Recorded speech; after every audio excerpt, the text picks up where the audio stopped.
Hey guys, it's Jay, here with another review video. Before the review begins, I'd like to ask if you enjoyed the video, leave a like and share with others. Without further ado, on to the vid.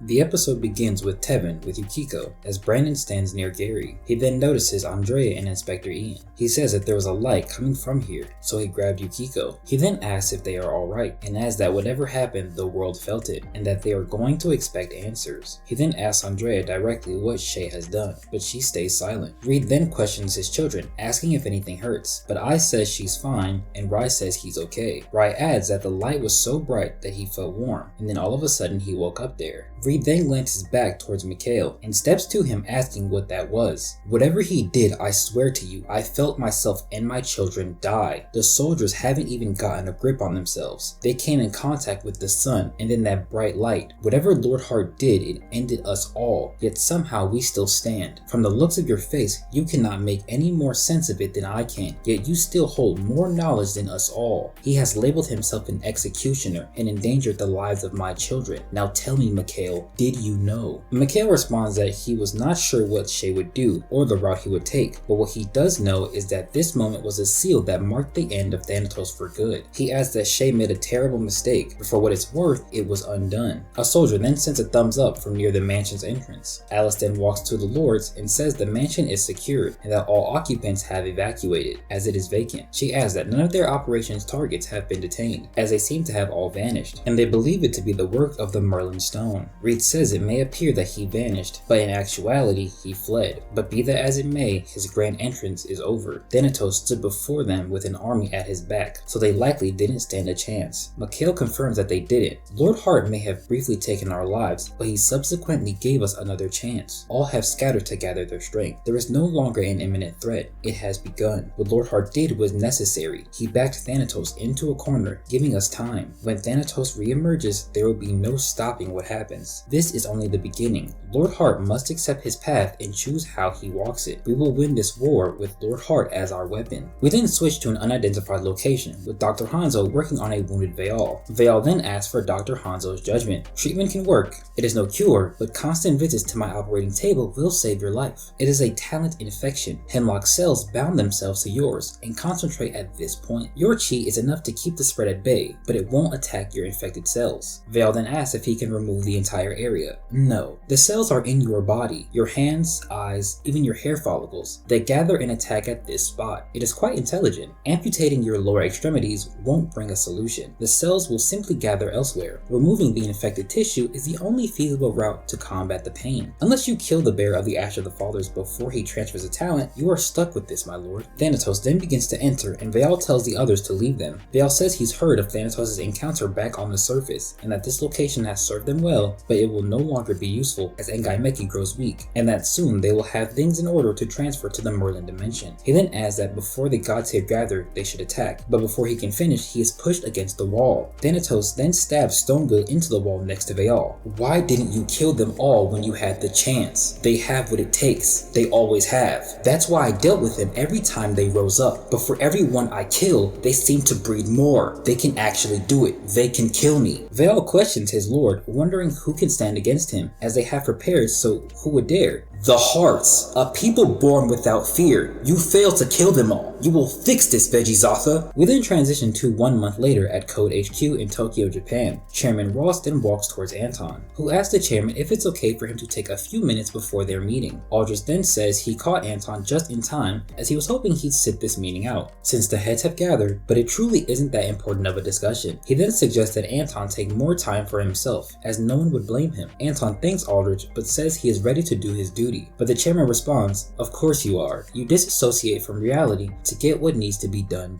This is a strength that allows you to work under any weight, but eventually it will break you, young man. It has only been a month since the passing of your friend. You haven't allowed yourself time to grieve. I will have the meeting details sent to you later. Besides, I just got word that a young lady, a nurse stationed in Greenland, has just arrived. I had to pull a couple strings, but I got her leave. She's in the lobby. You should go to her. Take her around Japan. Spend some time together. But first, have you heard heard from Shay? Anton says that he hasn't, and that no one has spoken to him since the funeral, but knowing him, he won't hide for long, as he may very well be on the move already. We then see Shay staring and overlooking a building in Trinidad. Juni then appears next to him and hands him a folder. As Shay opens and reads it, Juni says, "As requested, my lord, human Rajani Bharat, a descendant of the Ishti family. Originally from New Delhi, her family migrated here, acquiring substantial wealth through trade and artifact collection. Not much has been recorded about their activities, but I assume their wealth has provided cover. The Ishti family's influence has great reach, and perhaps it's how she managed to claim a seat in this country's parliament. They seem to keep to themselves, but this Colosseum is where they gather to showcase their world-famous collection of rare artifacts. The Ishti family has ties to many key nuclear research facilities as well. If she has any motive to align herself with Thanatos, it will involve her family. I feel chi coming from this place. She herself is no Kimyo, but she keeps something deadly hidden here. That chi is cursed. I've done reconnaissance. She seems to spend most of her time here, yet there are no Titan or Gaki in sight. Whatever is held within that Colosseum, she trusts it to protect her and her family's secrets. Shall I aid you, my lord?" Shay says no, as she's done more than enough, and he thanks her for her service. She then says she will continue to gather intel, and that when they are done purging Shay's homeland, she wants Thanatos to pay for what he did to her family. She says Code will try to avenge their deaths in a way that is the most strategic, but she cannot wait for them to take action, as he must pay now. She adds that if Shay abandons Code, she will follow. Shay says he already has, as he walks a different path, and if she chooses to follow him, they will start their own faction. She then says as he wishes, and continues by saying he will be an outsider, a warrior without a master, a Ronin. She then disappears. Ilios then begins to speak to Shay. "Ronin has a meaningful ring to it, my lord. This place reeks of cursed chi, similar to that of Zahara. I need to remind you how dangerous such chi is. I cannot aid you if a battle begins. You seek vengeance for the thousands of souls slain in the bombing. You have marked the names of those responsible. If you hunt persons who hold such grand titles, there is no going back. It is one thing to strike a man, but another to strike a prince. They have anticipated your retaliation. They are expecting us. I will warn you, this step you are about to take has a cost. I hope you are ready to leave behind the cub."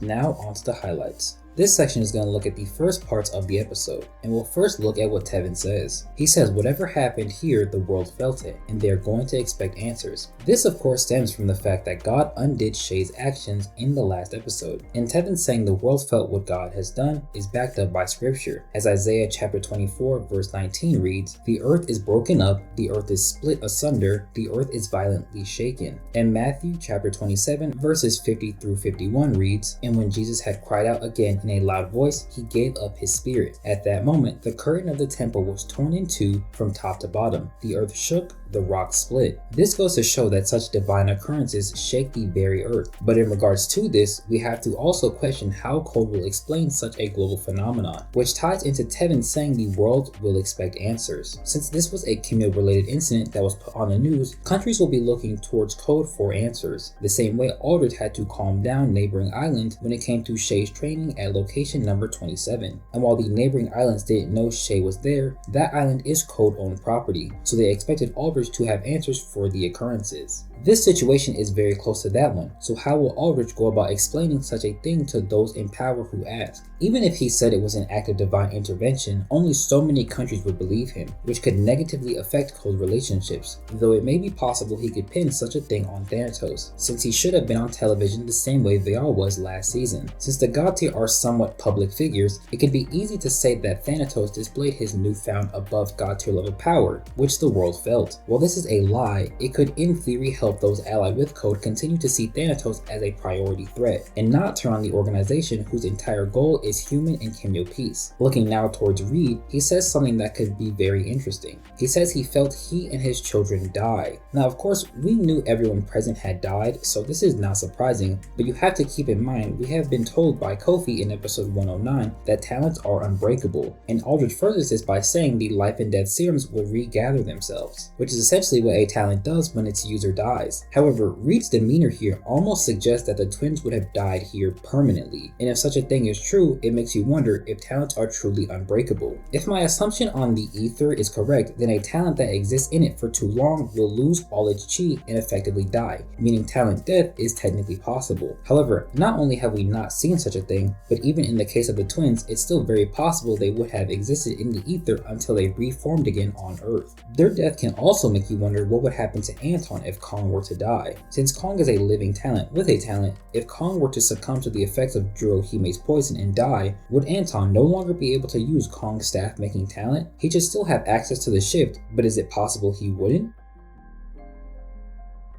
Moving on, we can look at Vaal and Thanatos. Looking at Vaal first, Dr. Hanzo confirms what I said about Lewis's cellular level attack, going so far as to directly call it a talent infection, which means this type of phenomenon has occurred before, and as seen in this episode is very hard to treat. This attack is made worse by the fact that Vaal cannot get rid of it even by cutting off his lower area. As Dr. Hanzo says, the cells will simply gather elsewhere. This shows the true genius of the attack, as Dr. Hanzo even seems impressed by it, and if Elon Jr. were to master this type of move, he could end up being just as dangerous as Vaal is when he simply cuts someone with his blades. Dr. Hanzo mentioning killing the bearer of the Ash of the Father's talent could be a potential foreshadowing of such an event, which could lead to another clan massacre. This idea actually came from a past conversation with Wolf Nara, also known as Code Archives. However, given what we have seen, it's unlikely something such as this would occur, though that doesn't make it impossible, as troops could still be sent to the Hemlock Mansion in an attempt to assassinate Elon Jr. This could lead to Tevin, Andrea, and Yukiko attempting to stop such a thing and have them be shown off more, as well as show how even the clan members are prepared to fight the same way Elon Sr. was when Kaguya and Grindora attacked. This would further expose Elon Jr. to his responsibility as the clan head, and with Tevin's guidance could help him resolve himself to be even stronger, so something like this would never befall his family again. Vaal also makes important comments regarding where their base is. Vaal specifically says on the surface, which implies they are beneath Trinidad itself. This is actually a thought I've had since the ending of season 2, and it originally stemmed from when Kaguya and Vaal appeared at the Parliament building in episode 110. This led me to think they were under the Parliament building itself, though this episode should imply they are under Abel's mansion. This information may tie more into Abel than we think, but first let's explain why it makes sense for their base of operations to be in Trinidad. The biggest sign that Vaal was based in Trinidad comes from season 1, where Vaal is actively watching the Cubs fight against Rokash. He is doing this through Tadomeki's talent, which lets him see all things he chooses in a 10-mile radius. However, his cybernetic enhancements boost that range from 10 to 100 miles, and lets him project what he sees. This means they have to be within at least 100 miles of the fight for Vaal to even witness it. Another big sign comes from season 2, with the bombing of the stadium. Remember, Ngaimeki was supposed to drop his dome that was around the explosives, and a consistent thing so far is that he has to be within a certain range of his dome to use it. After the stadium blows up, we see he is at their base, chained up, which suggests he has been there more or less the entire time. And since his talent is ancient, we could say he has a similar range to his brother for maintaining the dome, if not even further. With that assumption, he would be within a 100-mile range of the stadium to maintain the dome around the explosives. Keep in mind, Rokash's fight took place in Port of Spain, and the Red House, aka the Parliament building, is there as well. And where did Kaguya teleport him and Vaal to in episode 142? Port of Spain. The Brian Lara Stadium is also 30 miles from Port of Spain, comfortably within Tadomeki's sight, and possibly Ngaimeki's. This makes it seem very likely that their base is under Port of Spain. Their base is also being shrouded by Ngaimeki, which is why no one would detect where Vaal and his forces are, as they would be underground in another dimension. Spinning back to how this could tie into Abel, it actually stems from Kane's defeat. Remember, Kane being in Trinidad at the airbase he controlled was a surprise, yet we don't actually know how long Kane had been there for. He could have been there for days, or he could have been there for months, and this missing information could lead to Kane being Abel's father, as that is realistically the only way Abel could possess Thanatos' blood in its purest form. Who Abel's mother is likely doesn't matter outside of the fact she was more than likely a Kimyo, as there's no way Kane would be with a human. You may think Abel's age would mess this up, as if he was born around the time of Kane's death, he would be 63 right now in the story, but that age is perfectly fine considering other characters are also close to that age as well, such as Nico and Aldrich. Vaal would likely then discover Abel in hopes that he would be the new Thanatos vessel. Abel being born human could be the reason he hates Kimyos, as he may have originally been jealous of not being born one, and not being the next Thanatos vessel could have added to this. But living a human life let him see through the eyes of humans, and so he would witness what Kimyos are truly capable of, and mix that with the knowledge of Kane's roar, and this is how he has the mentality he displays in episode 68. His connection to Vaal would also be why he knows so much about Malhazar, and what being a descendant of a Thanatos vessel allows for. If this is all true, Abel's character could be a lot more interesting than we thought. Cain dying in Trinidad and his potential son being born there could add to the reasons why they all continue to remain in Trinidad.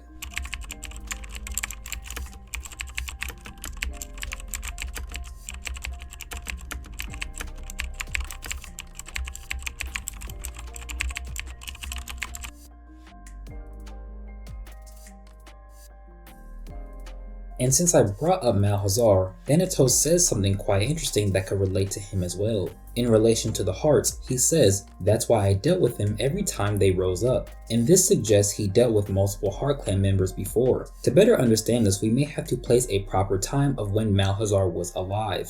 First, let's set a baseline to follow. Shay was born in 1993. We get this by subtracting 13 years from 2006, which is shown in episode 73. This means he was born 36 years after Cain's death in 1957. Using the same number and subtracting it from Cain's own birth would place Malhazar's death in 1401. Now, I want to keep in mind, I am not saying this is definitively when he died, but this is the only calculable means of guessing when he could have died. I also want you to keep in mind I'm going off the assumption that Malhazar is the Thanatos vessel that came right before Cain, as I feel the story has implied this being the case more than not. This would place Malhazar's lifespan and the sprouting of the Heart Clan at the end of the 1300s. This would give him a fair amount of time to begin the start of the Heart Clan, as we do see him with his grandchildren who are older and likely battle experienced. They should also be the ones who placed the Merlin stone inside his tomb. This would then give Cain 520 years to encounter members of the Heart Clan.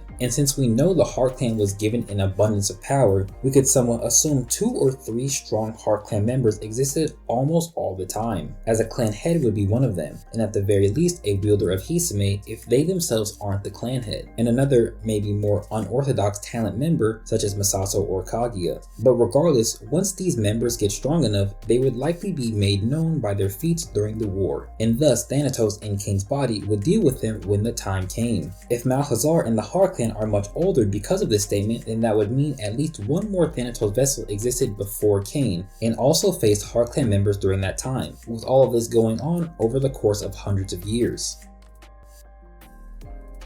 Now we can take a look at some things Juni mentions, as well as the character herself. First, I want to acknowledge a comment from my 143 review from Daniel Santana that questioned if Juni could have a warp/support talent. This is something I argued against, as there was no evidence to suggest what her talent or talent type could be at all, as even assuming her talent type wouldn't necessarily contribute to how she may actually fight. However, I now see why they could have come to such a conclusion, as Juni displays an effect similar to another character, with that being Kaguya. Every time Kaguya teleports in and out, the Foosh effect is present, which is supposed to be a clear sign he is teleporting. Juni does this same effect twice, once when entering and once when exiting. The only other teleportation effect we've seen comes from Nico, but her teleportation is accompanied by a boof effect, somewhat showing the difference when they teleport. So this effect suggests Juni also has a teleportation related ability at the very least. Her talent itself is likely a mix of being basic and complex, as that was the case for the other members as well, but to guess as to what the full scope of her talent can do is impossible. Juni then mentions Rajani's connection to the Ishti family. Before I mention the more important thing, Juni says the Ishti family has ties to many key nuclear research facilities. This is important because Jose and Leith were also transporting nuclear material in the truck they had, which could somewhat beg the question of what was Thanatos going to do with the nuclear material. I think a key to answering this question lies in what Andrea says in episode 128. She says the waste from the nuclear vials will cause Shinjuku to be uninhabitable by humans. She doesn't say everyone, she says humans specifically, which suggests Kimyos could live within radiated areas. This seems to be backed up by the fact that all the Kimyos in the episode have no care for the radiation that is in the area. With this, one could surmise Thanatos wanted to use the nuclear material to radiate areas to make them completely uninhabitable by humans, which in turn would have no effect on him and his forces, and this also further allows the world to be theirs. Moving on to the more important matter, Juni says whatever is hidden inside the Colosseum has cursed chi. This is interesting as Rajani is not a Kimyo herself, but Juni's statement ties something related to to cursed chi directly to a family the same way Hisame is connected to the hearts. Since we know humans can seemingly only wield chi through advanced technology, this cursed entity is likely not just a talent object like Zahara, as there would be no way for Rajani to wield it. This only leaves one option, and that is the cursed chi likely stems from an autonomous living talent like the twins. I say this because Shay killed the twins with his Tomas, so it could make sense for that same thing to then be highlighted in his next battle. It also makes sense as it would be the only way Rajani would trust it to protect her family's secrets without being able to wield chi herself. If this is the case, it will prove for an interesting fight from Shay as he faced cursed chi in a more spiritual sense, but as Ilios himself says, he cannot aid Shay, which means in a physical battle where cursed chi is involved, there won't be anything Ilios can do. Since cursed chi is so dangerous, is it possible this is where Shay loses his arm? I can't be very certain of this, but it does seem very possible for a permanent limb loss to occur when cursed chi is involved. Another thing to look at with the Ishti family is their collection of rare artifacts. Since artifacts seemingly refers to talent-related objects in Ordeal, there could be actual talent objects among the normal riches her family has. This could be quite interesting as well, as it could show how a character who isn't a Kimyo can even have ties to talent objects simply through family riches and wealth. Talent objects are also technically rare, so her family possessing multiple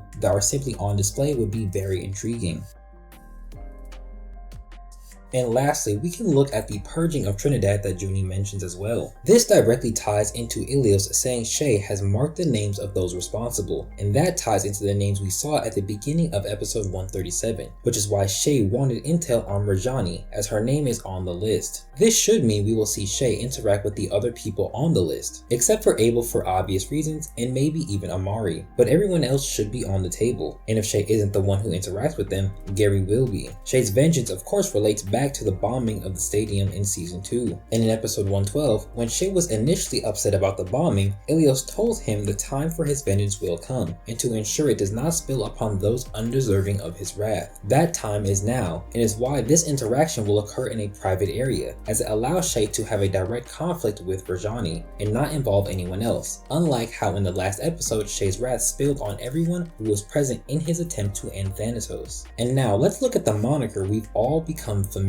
with. Shay confirms he has abandoned code and walks a different path now, even saying that if Juni follows him, they will start their own faction. And with this said, Juni says Shay will be a Ronin. For those who don't know, Ronin by definition is a vagrant samurai without a master. A samurai in its most basic form is a specific type of Japanese warrior, and vagrant can simply mean wanderer or rover. So Shay will not only be named Ronin, but will be one in a literal sense, as he will be a wandering warrior who does not serve a master. The master aspect comes into play as both of his mentors died, and the establishment he served he is abandoning, so he now only answers to himself and his own morals. Shay's mention of making his own faction relates to a couple things I brought up in past review videos, the first being a comment by South Kami at the end of my episode 128 review, as well as Brent's mention of Shay having allies and his own team. What this new faction will be called is hard to guess, as it could be as simple as the Thanatos army being referred to as such. So in Shay's case, his faction will relate to his use of the Ilios talent, with them being named the Followers of the Sun, or something along those lines. It could also be a play on Shay now being a Ronin, as there is a historical group of Ronin that avenged their lord known as Akogishi or Akoroshi. While Shay's new faction likely won't be full of people out for revenge, the idea of them not serving a master could still come into play, as that would apply to the ancient one we saw in episode 134, as well as the orphan girl Shay saves in the opening of season 2.